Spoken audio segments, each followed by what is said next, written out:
Assalamualaikum warahmatullahi wabarakatuh.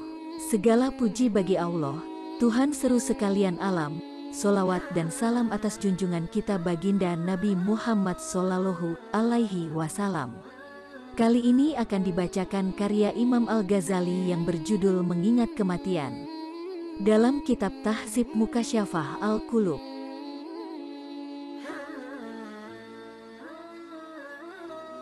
Rasulullah Shallallahu Alaihi Wasallam bersabda, "Perbanyaklah mengingat perusak kenikmatan." Hadis sahih diriwayatkan Ibnu Majah dan Turmuzi.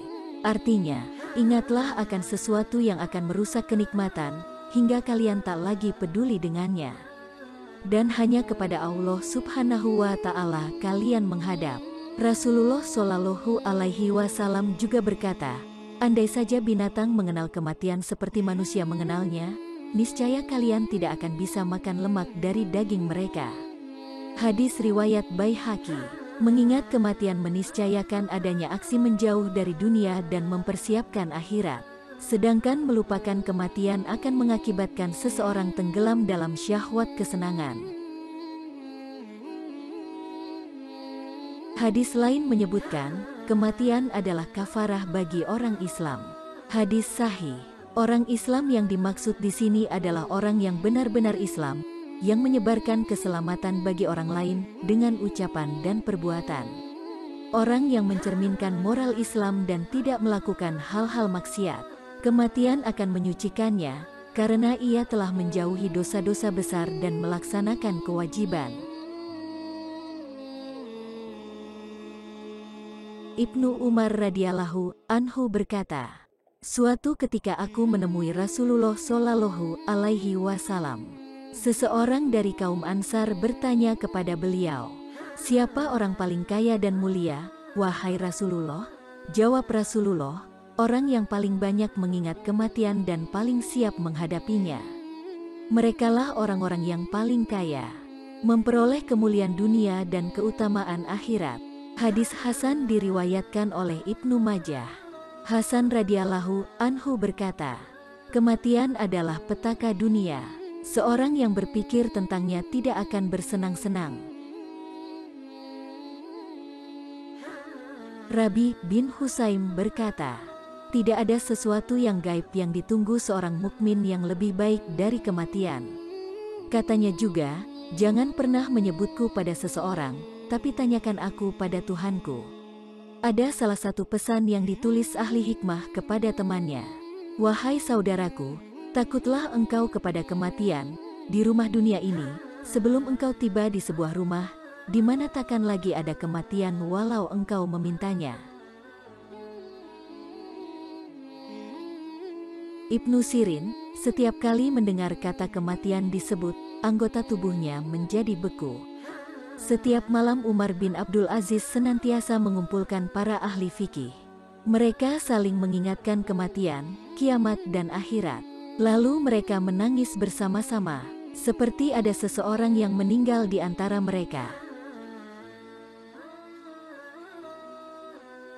Ibrahim Al-Taimi berkata, "Ada dua hal yang memutus kenikmatan dunia, mengingat kematian dan menghadap Allah Subhanahu wa Ta'ala."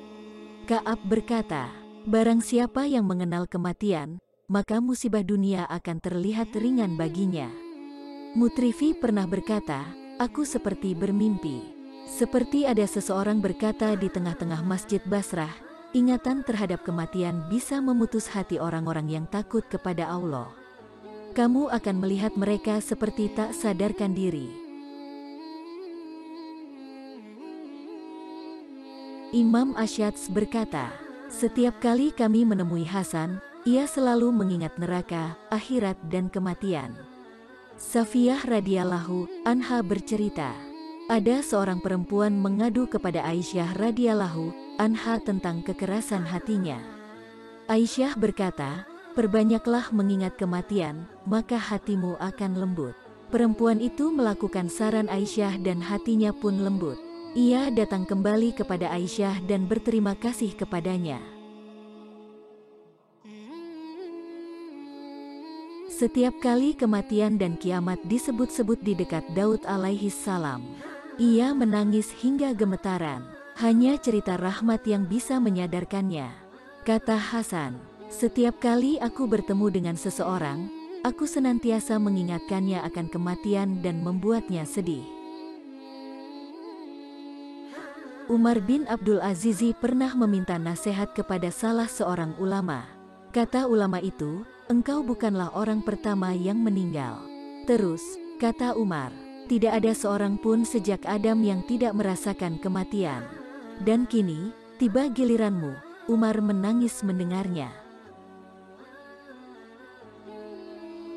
Rabi bin Husaim menggali sebuah kuburan di rumahnya dan tidur berlama-lama di sana setiap hari. Membiasakan kematian. Katanya, jika 1 jam saja ingatan akan kematian hilang dari hatiku, ia akan rusak. Mutrif bin Abdullah bin Syahir berkata, kematian ini merebut kenikmatan dari para pemilik kenikmatan, maka carilah nikmat yang tak mengenal kematian. Umar bin Abdul Aziz pernah berkata kepada Anbasah, perbanyaklah mengingat kematian. Jika engkau memiliki rezeki yang banyak, ia akan menyempitkannya. Tapi jika engkau memiliki rezeki yang sedikit, ia akan meluaskannya untukmu. Abu Musa Al-Tamimi bercerita, ada seorang perempuan, istri Farasdak, meninggal dunia. Penduduk Basrah mengantar jenazahnya, termasuk Hasan radhiyallahu anhu. Ia berkata, wahai Abu Firas, apa yang kau persiapkan untuk hari seperti ini? Farasdak menjawab, bersaksi bahwa tiada Tuhan selain Allah dan Muhammad adalah utusan Allah selama 60 tahun. Ketika perempuan itu dikuburkan, Farasdak berdiri di atas kuburannya dan berkata, kutakuti di balik kuburan, andai saja tak kau ampuni diriku. Sesuatu yang lebih dahsyat dari kuburan, panas, sempit, ketika pada hari kiamat datang kepadaku. Seorang panglima keras, tegas, menggiring Farasdak. Sungguh rugi anak manusia yang digiring ke neraka, diikat dan dibelenggu.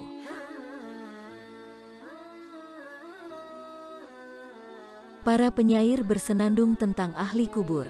Berdirilah di altar kuburan, katakan dengan lantang, siapa di antara kalian yang tertipu sebab kezaliman? Siapa di antara kalian yang kini dimuliakan? Merasakan keindahan dan rasa aman? Orang-orang yang bijak akan menemukan ketenangan dan keutamaan bertingkat-tingkat. Andai mereka bisa menjawabmu, akan ada banyak kata berbicara tentang realita dan kondisi mereka. Orang yang patuh mendapatkan taman, memperoleh apa saja yang ia minta. Orang jahat tersiksa di ujung jurang, bergelut dengan ular-ular berbisa. Kalajengking yang memangsa, menyiksa dengan gigitan berbisa. Malik bin Dinar pernah berkata, suatu kali aku melewati kuburan dan kusenandungkan sebuah syair. Kulewati kuburan dan kukatakan, di manakah orang yang mulia dan hina? Di manakah mereka yang menganiaya karena kuasa? Dan di manakah orang suci yang berbangga-bangga? Ternyata, ada jawaban ku dengar tanpa kulihat seseorang yang bicara. Mereka semua binasa, tanpa kabar. Mereka mati dan kabar pun pergi. Bintang gemintang muncul dan tenggelam. Dan kenangan indah itu pun padam. Wahai orang yang bertanya tentang manusia yang telah tiada, apakah kau mampu mengambil pelajaran? Ada sebuah tulisan yang dipahat di atas sebuah kuburan berbunyi, kuburan itu memanggilmu dalam diam, penghuninya di bawah tanah tenggelam. Wahai penumpuk harta tanpa batas, untuk siapa kau kumpulkan harta, sedang engkau akan mati? Ibnu Samak berkata, aku melewati sebuah pekuburan, dan ada sebuah tulisan tertulis pada sebuah kuburan. Kerabatku lewat di samping kuburanku, seakan mereka tak mengenalku. Para pewaris membagi hartaku, tak berpikir, untuk bayarkan hutang-hutangku. Mereka ambil bagian mereka dan pergi. Oh Tuhan, betapa cepat mereka melupakanku. Ada juga tertulis pada sebuah kuburan. Seorang kekasih menggunting dalam lipatan pada kekasihnya. Kematian menerabas barisan penjaga. Bagaimana engkau bersenang dengan dunia? Wahai, engkau yang telah disiapkan jiwa dan kepastian. Engkau terpesona dalam kekurangan. Engkau tenggelam dalam kesenangan. Kematian tidak mengiba mereka yang melupakannya. Bahkan mereka yang mengenalnya. Betapa banyak kematian yang membisu. Tak menjawab cerca tanya dari mulut yang memburu. Keacuhanmu padanya adalah kemuliaan, dan kuburanmu hari ini yang diam adalah pelajaran. Dan di atas kuburan lain tertulis, wahai manusia, dulu aku memiliki harapan, tapi tak tercapai karena kematian. Maka takutlah kepada Allah, wahai lelaki. Selagi bisa dalam hidupmu engkau berbakti tidak hanya aku sendiri. Semua akan merasakannya nanti.